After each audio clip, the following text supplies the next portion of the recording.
Jadi kalau Asy'ariyah dalam memahami ayat-ayat sifat dan maka mereka memahaminya dengan metode ulama salaf, yaitu at-tafwid. At-tafwid itu maknanya menyerahkan makna itu secara totalitas kepada Allah Subhanahu wa taala. Maksudnya tafwid, menyerahkan. Yadullahi fawqa aydihim, tangan Allah di atas tangan mereka.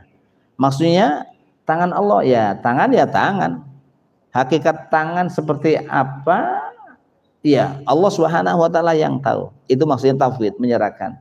Tetapi tidak difahami kalau begitu Allah punya tangan. Jadi tidak memahami seperti itu kalau Asy'ariyah.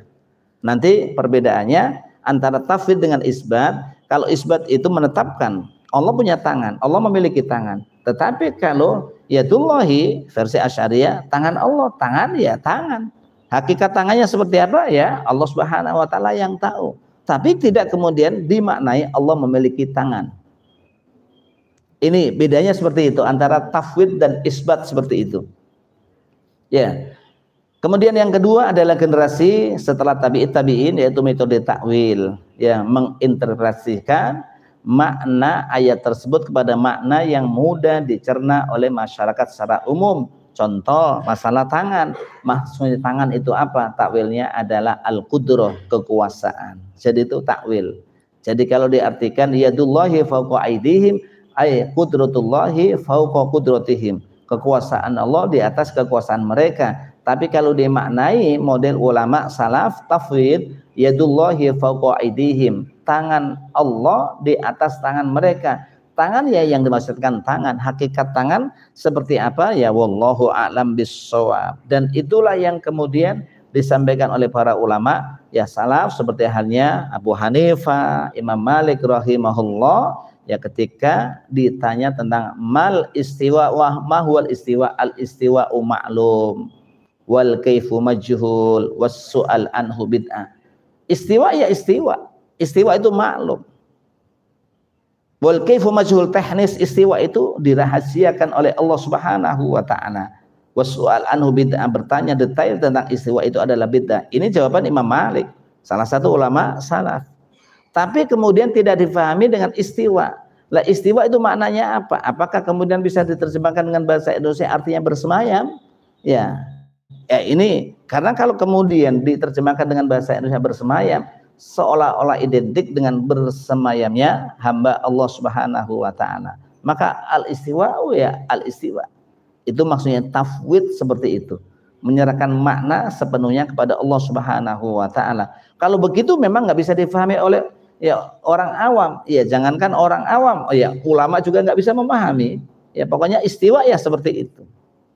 Jadi jangan kemudian diartikan lebih dari itu. Kalau diartikan lebih dari itu, khawatir nanti terjadi tasbihullahi bil makhluk atau tamsilullahi bil makhluk, menyerupakan Allah Subhanahu wa taala ya dengan makhluk. Padahal Allah sudah garis bawahi laisa kamitslihi syai'un wa huwas samiul basir. Ini yang menjadi patokan kita. Terkait dengan sifat-sifat Allah, kalau Asy'ariyah ini kan sangat sederhana. Jadi terkait dengan sifat Allah, bapak-bapak tentu sudah hafal, dibagi menjadi 3, ada sifat wajib, kemudian ada sifat sifat mustahil, dan ada sifat jaiz. Ini ya satu hal yang sudah maklum buat kita. Memang apakah sifat-sifat wajib ini ada 20 atau ada berapa? Antara Asy'ariyah ini terjadi perbedaan pendapat. Menurut al-qaulur rajih indal Asy'ariyah, pendapat yang kuat menurut Asy'ariyah itu ada 13 sifat sebagaimana yang disampaikan oleh Al-Harari ya Al-Harari ya, pendapat yang kuat adalah sifat wajib bagi Allah ada 13 sifat tanpa tambahan 7 sifat maknawiyah. Tetapi kalau kita lihat jumhurul Asy'ariyah, mayoritas pengikut ulama Asy'ariyah mengatakan sifat 20, sifat mustahil 20, ya kemudian ditambah lagi ya sifat wajibnya Rasul 4, mustahilnya Rasul 4, jaiznya Allah 1, jaiznya Rasul 1, menjadi mu'taqad secret ada 50. Makanya kalau orang Jawa bilang mu'taqad secret, ideologi 50 sifat, baik sifat Allah Subhanahu wa taala maupun sifat Rasul sallallahu alaihi wasallam. Jadi ini kalau kita lihat, makanya Bapak jangan heran di kalangan Asy'ariyah sendiri